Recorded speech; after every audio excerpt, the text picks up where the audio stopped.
Hi అండి. అందరూ ఎలా ఉన్నారు? బాగున్నారా? అయిపోయినాయి పనులన్నీ. ఏం టిఫిన్‌లు చేశారు? నేనైతే రాత్రిది అన్నం ఉండేదండి. నేను రాత్రి ఏం చేశానంటే ఉప్పు, నీళ్లు కలిపి పెట్టేసి మంచిగా కలిపేసి మూత పెట్టి పెట్టేశానండి. పొద్దున్నే లేసి మంచిగా మళ్ళా బాగా మెత్తగా పిసికి అన్నం నీళ్ళలో ఉప్పు కలిపిన అన్నం ఉంది కదా! మెత్తగా పిసికి దాంట్లోకి పచ్చిమిరపకాయలు, ఉల్లిపాయలు కలిపి పెట్టేశాను. కలిపి కొంచెం పెరుగు ఎక్కువ పట్టదండి. కొద్దిగానే పడుతుంది పెరుగు. నేనైతే కొంచెమే ఏసాను. కానీ పెరుగు ఎక్కువ తినకూడదు కదండీ! దానికోసం కొంచెం మరీ గట్టి పెరుగు కాకుండా కొంచెం నీళ్ళు ఎక్కువ కలిసావు కాబట్టి కొద్దిగా పెరుగు తక్కువ పడుతుంది. ఇట్లా చేసుకోవాలంటే చాలా తక్కువ పడుతుంది మనకు పెరుగు.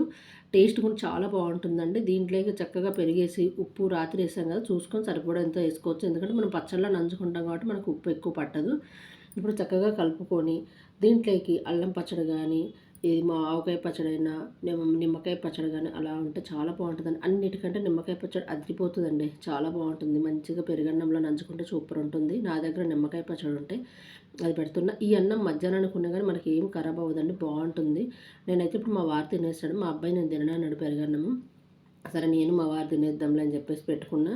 కొద్దిగా అన్నం ఉంటే మధ్యాహ్నం కర్రీ వేసుకొని తినేసి లాస్ట్‌లో పెరుగన్నం పెట్టుకుంటే దాంట్లో పెట్టుకోవచ్చు. ఏం ఖరాబ్ అవ్వదండి, చాలా బాగుంటుంది. మా అబ్బాయికేమో దోసలు వేద్దామని చెప్పేసి దోసలు రెడీ చేస్తున్నా. పిండి ఇది పచ్చడికండి, దోసలలోకి మధ్యాహ్నం అన్నంలోకి కూడా ఉంటుంది. పచ్చిమిరపకాయలు, టమాటాలు, వంకాయ, పచ్చి కొబ్బరి, కొత్తిమీర వేసేసి అన్నేసి కాస్త పసుపు, ఉప్పు వేసుకొని మూత పెట్టేస్తే మగ్గిపోతుందండి. ఈ మగ్గే లోపల మనం దోసపిండి మొన్నటిది పొంగనాలకి కానీ కలిపి పెట్టేశానండి.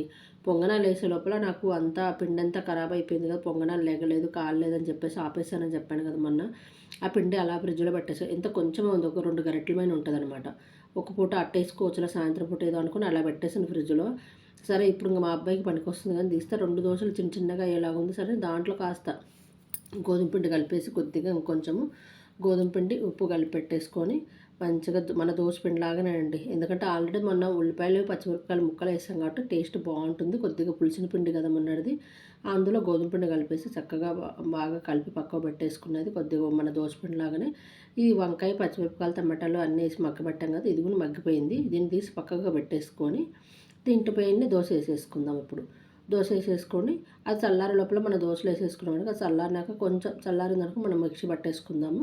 అన్నం కొని కావాలంటే కొంచెం అన్నము, కొంచెం ఒక దోశ వేసుకొని తినొచ్చు అనమాట. అలా అని తినేసేయచ్చు, బాగుంటుందండి.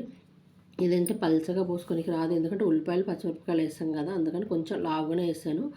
మంచిగా అది చల్లారిపోయింది కదా, పచ్చడి కూడా ఉప్పు వేసుకుందామండి. పచ్చడి కూడా మంచి స్మెల్ వస్తుంది. కొత్తిమీర, పచ్చిమిరపకాయలు, టమాటాలు పచ్చడి సూపర్ ఉంటుంది. అన్నం లేకుండా చాలా బాగుంటుందండి. వేడి వేడి అన్నమైనా చల్లగా ఉన్న అన్నమైనా చాలా బాగుంటుంది. దోశ రెడీ అయిపోతుంది. పచ్చడి కూడా రుబ్బుకొని వచ్చేద్దాం, చల్లారింది కాబట్టి. మంచిగా దోశ వేసేసుకొని మనం అనవసరంగా పొంగనాలన్నీ చేసి వేస్ట్ చేసుకుని అనిపిస్తుంది. ఇలా దోశ వేసుకున్న శుభ్రంగా బాగుండు అనిపిస్తుంది. పోన్లేండి ఇంకా అయిపోయిన దాని గురించి ఆలోచించడం వదిలేసుకొని నెక్స్ట్ టైం అలా కాకుండా చూసుకుందాము అనుకొని వదిలేసాను. ఎందుకంటే పొంగనాలు చాలా రోజులైందని చెప్పేసి వేసాను, అలా అయిపోయిందనమాట. ఇప్పుడు దోశలోకి వేసేసాను, మా అబ్బాయికి ఇచ్చేస్తున్నాను. పచ్చడి చాలా బాగుంది. నాకు చూస్తుంటే తినాలనిపించేసి కొంచెం టేస్ట్ చేస్తున్నాను అనమాట. సూపర్ ఉంది అసలు. అన్నం లేకుండా చాలా బాగుంటుంది. ప్లీజ్ అబ్బా నచ్చితే లైక్ చేయండి, షేర్ చేయండి, కామెంట్ చేయండి. మీరు ఈ విధంగా ట్రై చేయండి.